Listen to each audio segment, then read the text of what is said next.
Assalamualaikum guys, balik lagi dengan saya Ruli Bakemono Garage. Ini di depan saya ada Rockstir Toyota Vios Gen 2, Limo Gen 2 dan juga Yaris Bapau. Jadi ketiga mobil ini Rockstir yang sama, ya kan?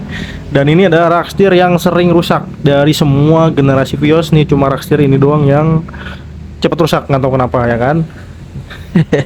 Jadi di video ini saya mau coba jawab pertanyaan teman-teman yang kemarin nanyain soal servis Rockstir, ya kan. Sebenarnya di video sebelumnya udah kita jawab, mungkin di video sebelumnya kurang jelas, ini kita jelasin satu kali lagi, oke?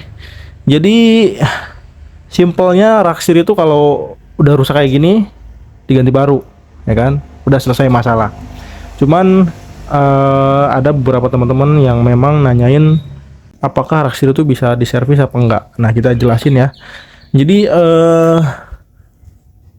komponen Rockstir itu sebenarnya sedikit guys, dia cuman gigi nanas nih, ini yang kalau dicabut seperti ini bentukannya, terus as panjang ini nih gigi nanasnya di as yang panjang, kalau kita bongkar seperti ini bentukannya, dan rumahnya nih.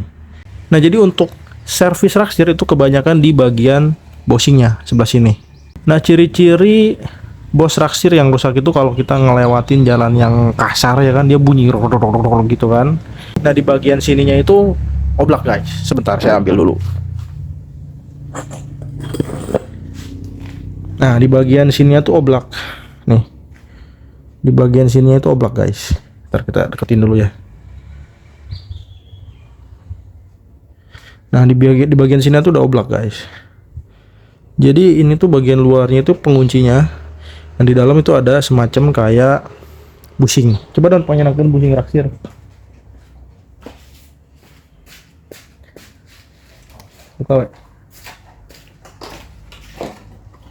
Nah, untuk bushingnya seperti ini guys.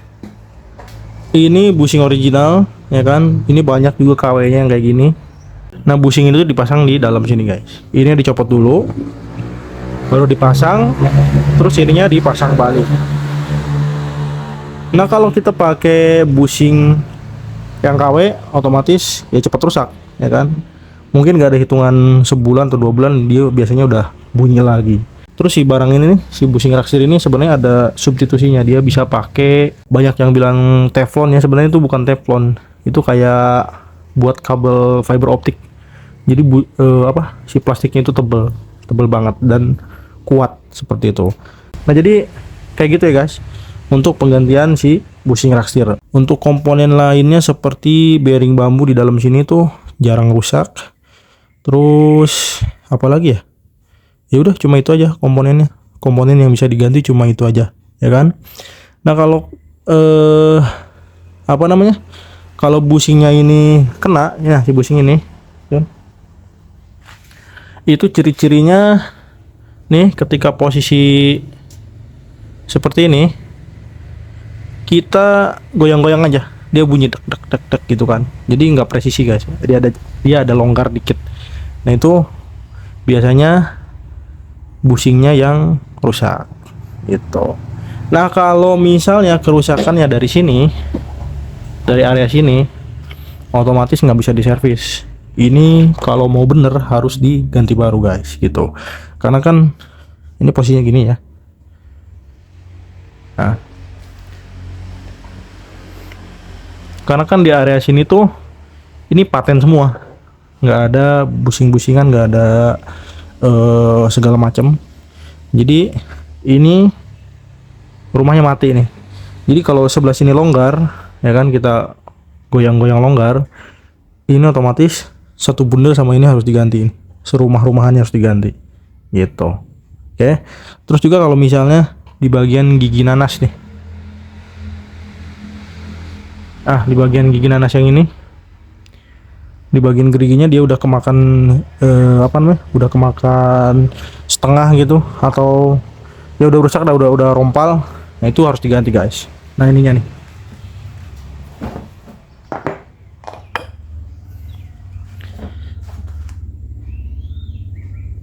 Ini nih guys.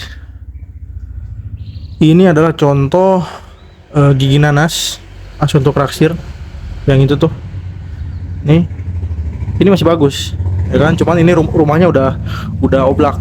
Jadi yang sebelah sininya tuh dia si bolongannya udah oval gitu. Kenapa bisa oval kayak gitu? Karena si Rakstir ini kan dia punya setelan ya. Nah, setelannya tuh di sini. Jadi kalau dicontohin gampang itu kayak rantai motor kali ya. Kalau kendor nggak cepet-cepet dikencengin, ya rantainya kan jadi nggak apa namanya, jadi kencang kendor lah gitu, jadi nggak stabil. Si rantai ini pun sama nih, Rakstir pun sama. Kalau misalnya posisinya dia udah kendor nggak dikencengin, ya akhirnya kan sebelah sini gerak terus, ya kan? Si asinnya gerak nih, gerak terus di dalam. Akhirnya yang ngehajar apa? Lubang yang di rumahan sini, ya akhirnya jadilah oval seperti itu. Jadi makanya untuk Rakstirnya itu diganti guys. Nah ini contohnya masih bagus. Ini lahar ini juga jarang rusak nih. Jadi kerjanya kan dia cuma belok kiri kanan gini doang. Nah jadi kerjanya cuma belok kiri kanan gini doang nih, ya kan? Jadi untuk bearing ini jarang rusak gitu. Nah untuk komponen selanjutnya nih ada batang as Rakstir yang ada gigi nanasnya, ini yang panjang. Ini kita ambil dulu.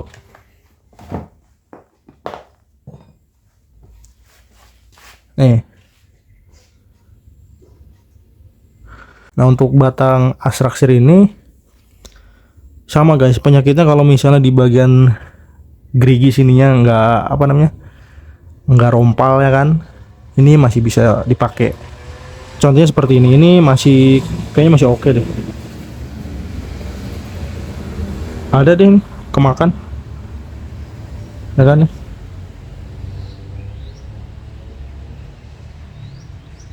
Nih ada kemakan dikit.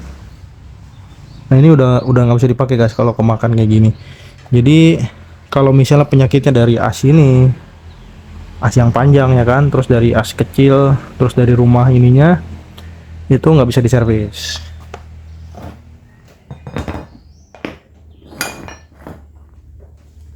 Nah gitu guys, itu nggak bisa diservis ya. Kalau misalnya kerusakannya dari as panjang ini, terus dari gigi nanas yang ini, dan dari rumah ini, biasanya itu nggak bisa diservis.